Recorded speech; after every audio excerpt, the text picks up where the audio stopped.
صلی اللہ علیہ وسلم کی ایمان کے حوالے سے انتہائی اہم حدیث پاک سنیے اور اپنا ایمان تازہ کیجیے۔ کہ آقا صلی اللہ علیہ وسلم نے ارشاد فرمایا، اللہ تعالیٰ نے آدم علیہ السلام کی اولاد کو 4 طبقات میں پیدا کیا، یعنی آدم علیہ السلام کی اولاد کے 4 گروہ بنائے۔ اب یہ فرمان میرے آقا کا آدم علیہ السلام سے لے کر قیامت تک آنے والی انسانیت کے بارے میں۔ پہلا گروہ انسانوں کا، ارشاد فرمایا پہلا گروہ مسلمان انسانوں کا وہ ہے جو پیدا مسلمان ہوتے ہیں، زندگی مسلمان ہو کر گزارتے، خاتمہ بھی ایمان پر ہوتا ہے۔ دوسرا گروہ آدم علیہ السلام کی اولاد کا وہ ہوگا جو پیدا کافر ہوں گے، زندگی بھی کفر پر گزاریں گے، خاتمہ بھی کفر پر ہوگا۔ تیسرا گروہ آدم علیہ السلام کی اولاد کا میرے آقا فرماتے وہ ہے جو پیدا مسلمان ہوگا، زندگی بھی مسلمان ہو کر گزارے گا، مگر خاتمہ کفر پر ہوگا۔ چوتھا گروہ آقا علیہ السلام نے ارشاد فرمایا میری امت کا چوتھا گروہ وہ ہے جو پیدا کافر ہوگا، زندگی بھی کفر پر گزارے گا، لیکن خاتمہ ایمان پر ہوگا۔ اب ان میں 2 گروہ یہ انتہائی اہم ہیں۔ کون سا؟ ایک تو پہلا، یہ خوش نصیبوں کا حصہ ہے، پیدا بھی ایمان پر ہوئے، زندگی بھی ایمان پر گزاری اور خاتمہ کفر پر، خاتمہ بھی ایمان پر ہوا، یہ کامیاب ہے۔ یہ کون ہوتے ہیں جی؟ یہ نبی، صدیق، شہید، ولی، صحابہ، اہل بیت، اولیاء، اللہ کے نیک بندے، مقرب بندے، یہ زندگی گزارتے ہیں، پیدا بھی ایمان پر، زندگی بھی ایمان پر، خاتمہ بھی ایمان پر۔ دوسرا گروہ یہ برباد ہے، کیونکہ پیدا بھی کفر پر ہوا، زندگی بھی کفر پر گزاری، خاتمہ بھی کفر پر گزارا۔ یہ دنیا تو اچھی گزار جائیں گے، اس کا انکار نہیں، جیسے کہ آج کل ہوتا ہے، لیکن اس کی قبر بھی برباد، آخرت بھی برباد، کوئی حساب کتاب نہیں، کسیل کر دوزخ میں ڈالا جائے گا اور دوزخ میں ہمیشہ ہمیشہ رہنا پڑے گا۔ تیسرا گروہ یہ انتہائی اہم ہے، جس پر مجھے اور آپ کو فکر کرنی چاہیے، قیامت تک آنے والی مسلمان انسانیت کو فکر کرنی چاہیے۔ کیا پیدا مسلمان ہوگا جیسے ہم ہیں، زندگی بھی ایمان پر گزارے گی جیسے ہم گزار رہے ہیں، اگر خاتمہ کفر پر ہوگا، اس کا بھروسہ ہمیں نہیں ہے، یہ خطرے میں ہے۔ یہ تیسرا گروہ مسلمان کا، اس کو فکر کرنی چاہیے۔ اور چوتھا گروہ پیدا بھی کفر پر، زندگی بھی کفر پر، مگر خوش نصیب تھا، مرنے سے پہلے اللہ نے ایمان کی دولت دے دی، خاتمہ ایمان پر ہو گیا، اگرچہ زندگی کفر پر گزری۔ اچھا ان کے حکم سنیں، جو پہلا گروہ ہے زندگی ایمان پر، ولادت ایمان پر، موت ایمان پر، یہ بلا حساب و کتاب جنت میں جائے گی۔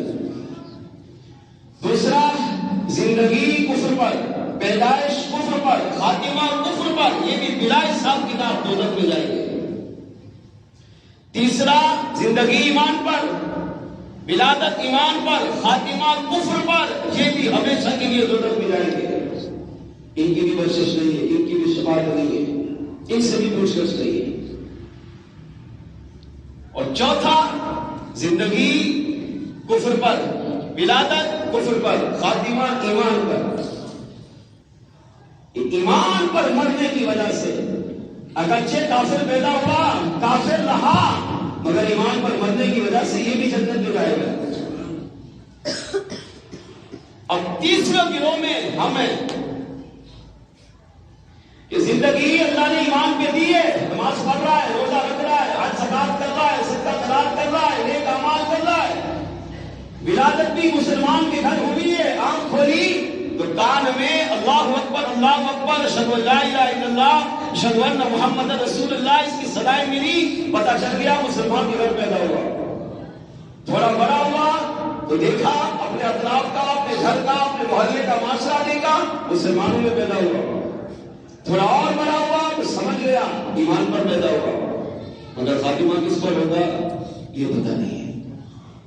یہ وہ گروہ ہے، اس حدیث پر میرے آقا صلی اللہ علیہ وسلم کی مبارک ذات سے لے کر قیامت تک آنے والے ہر مسلمان کو فکر کرنی چاہیے۔ وہ خود میرے آقا کرتے تھے، حالانکہ حضور تو امام الانبیاء ہے، حضور تو بخشے بخشا ہے، نبی ولی صدیق شہید صحابہ اہل بیت اولیاء کرام یہ تو ہیں پہلے گروہ میں، یہ تو بخشے بخشائے ہیں، مگر اس کے باوجود ان کی زندگیاں پڑھو، ان کی زندگی اسی پر گزرتی تھی کہ ولادت ایمان پر ہوئی، زندگی ایمان پر ہوئی، مگر خاتمہ کس پر ہوگا یہ ہم نہیں جانتے۔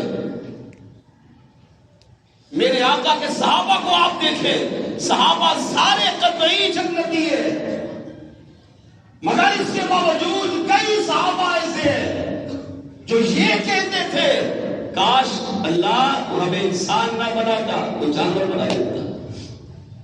کئی صحابہ جن کو میرے آقا نے اپنی مبارک زبان سے کہا تو جنتی ہے، مگر اس کے باوجود وہ صحابی کہتے تھے کہ کاش اللہ مجھے انسان پیدا نہ کرتا، کوئی درخت یا پرندہ بنا دیتا۔ صدیق اکبر رضی اللہ عنہ ایک جگہ تشریف لے گئے، ایک دیکھا کہ ایک درخت، دو درخت ہیں، ایک پرندہ درخت سے اڑ کر دوسرے پہ جاتا ہے، پھر اس سے اڑ کر پہلے پہ آتا ہے۔ آپ اس کو دیکھتے رہے اور اس کو دیکھتے دیکھتے تمنا کی کاش میں انسان نہیں ہوتا، یہ پرندہ ہوتا۔ کیوں؟ انسان ہونا تو عام بات ہے، انسان اشرف المخلوقات ہے، انسان ساری 18,000 مخلوقات میں سب سے افضل والا ہے، مگر انبیاء کے بعد سب سے افضل و اعلیٰ ہستی صدیق اکبر کیا فرما رہے ہیں؟ کاش میں انسان نہیں ہے، پرندہ ہوتا۔ کیوں؟ یہ آزادی سے اڑتا ہے، پھرتا ہے، جہاں دل کرتا ہے جاتا ہے، کھاتا ہے، پیتا ہے، سوتا ہے، اس سے کوئی پکڑ نہیں، اس سے کوئی پوچھ گچھ نہیں، کوئی اس کا حساب کتاب نہیں ہے۔ بس یہ تو ہم انسان کے مرنے کے بعد ہر چیز کا حساب اللہ کے بارگاہ میں دینا پڑے گا۔ اما عائشہ صدیقہ رضی اللہ عنہا قطعی جنتی صحابیہ ہیں، مصطفیٰ جان رحمت صلی اللہ علیہ وسلم کی دل کا ٹکڑا، دل کا قرار، دل کا چین ہے، فطرتی طور پر میرے آقا کو ان سے محبت تھی، مگر اما عائشہ صدیقہ کیا فرماتی ہے؟ کاش میں بھولی اس لیے ہوتی، عقل ہی نہ ہوتی میرے پاس۔ کیوں؟ کیونکہ عقل ہے، اب جان پہچان ہے، تو اب پوچھا جائے، صاحب کتاب بھی ہے، ہر چیز کے بارے میں رب پوچھے گا، کیا جواب دوں؟ اگر بھولی بھالی ہوتی تو حساب کتاب سے بچ جاتی۔ اسی طرح فاروق اعظم کی سیرت پڑھے، عثمان غنی کی سیرت پڑھے، مولا مشکل کشا کی سیرت پڑھے، حسنین کریمین کی سیرت پڑھے، خلیفہ عمر بن عبدالعزیز رضی اللہ عنہ کی سیرت پڑھے، سیدنا امیر معاویہ رضی اللہ عنہ کی سیرت پڑھے، کسی بھی صحابی کی سیرت کو لے، آپ کو بنیادی چیز صحابہ میں یہ ملے گی کہ صحابہ جب نبی ہونے کے باوجود کہتے تھے کاش ہم انسان نہ ہوتے، کیونکہ انسان پیدا ہو گئے، اب حساب کتاب بھی ہوگا، اب خاتمہ ایمان پر ہوگا، یہ نہیں ہم نہیں جانتے۔ یہ تھا خوف خدا، حق تقاته ولا تموتن الا وانتم مسلمون۔ اس کی امر تفصیل میرے آقا کے صحابہ اور اہل بیت میں۔ امام اعظم کو دیکھیں، امام شافعی کو دیکھیں، امام مالک کو دیکھیں، امام احمد بن حنبل کو دیکھیں، چاروں مجتہدین کو دیکھیں جو یہ تمنا کرتے تھے کاش ہم انسان نہ ہوتے، کیونکہ انسان ہو گئے تو اب خاتمہ ایمان پر ہوگا، کفر پر ہوگا نہیں پتا۔ غوث اعظم جیلانی ولایت کے شہنشاہ ہیں، مگر عید کی نماز پڑھنے کے بعد گھر میں گئے اور زاروں قطار رونا شروع کر دیا۔ جب مریدین نے پوچھا کہ آپ تو ولایت کے شہنشاہ ہیں، آپ نے تو امت کی بخشش کروانی ہے اور آج عید کا دن ہے، خوشی کا دن ہے، آپ رو رہے، تو آپ نے ارشاد فرمایا عبدالقادر جیلانی کی خوشی کا دن، عید کا دن وہ ہوگا جب میں ایمان سلامت لے کر قبر میں اتر جاؤں گا۔ یہ تو میں زندہ ہوں، ٹھیک ہے میں ولی ہوں، غوث ہوں، قطب ہوں، ابدال ہوں، قلندر ہوں، امام الاولیاء ہوں، شہنشاہ ولایت ہوں، مگر ابھی خاتمہ تو نہیں ہوا نا۔ خاتمہ کس پر ہوتا ہے؟ اور میرے آقا کا یہ فرمان انما الاعمال بالخواتیم، بے شک اعمال کا دار و مدار خاتمے پر ہے۔ خاتمہ اچھا ہوگا، دنیا کی ساری نیکیاں چھوٹی بھی بڑی بھی قبول، اور خاتمہ کفر پر ہوگا، معاذ اللہ استغفر اللہ، اس دنیا کے سارے نیک اعمال برباد۔ داتا حجویری کو پڑھے، اعلی حضرت کو پڑھے، خواجہ غریب نواز کو پڑھے، جس ولی کو آپ پڑھیں، قادری ہو، سہروردی ہو، چشتی ہو، نقشبندی ہو، یہاں تک کہ زمانے کے ولی کامل امیر اہل سنت کی ذات کو پڑھیں، ان کو دیکھیں، ہر ولی میں یہ بنیادی چیز ملے گی کیا کہ وہ ولی رات کی تنہائیوں میں اللہ کی بارگاہ میں سے بے کی دعا کرتا ہے کہ اللہ جس طرح میری ولادت ایمان پر ہوئی، زندگی مجھے ایمان والی دی، اسی طرح خاتمہ بھی ایمان پر فرمانا۔ اب یہ تو اولیاء ہیں، ان کو اپنے ایمان کی اتنی فکر ہے، میں اور آپ سوچیں ہم کہاں کھڑے، ہماری حالت کیا ہے کہ ہمیں اپنے ایمان کی اتنی فکر ہے جتنی اللہ والوں کو ہے۔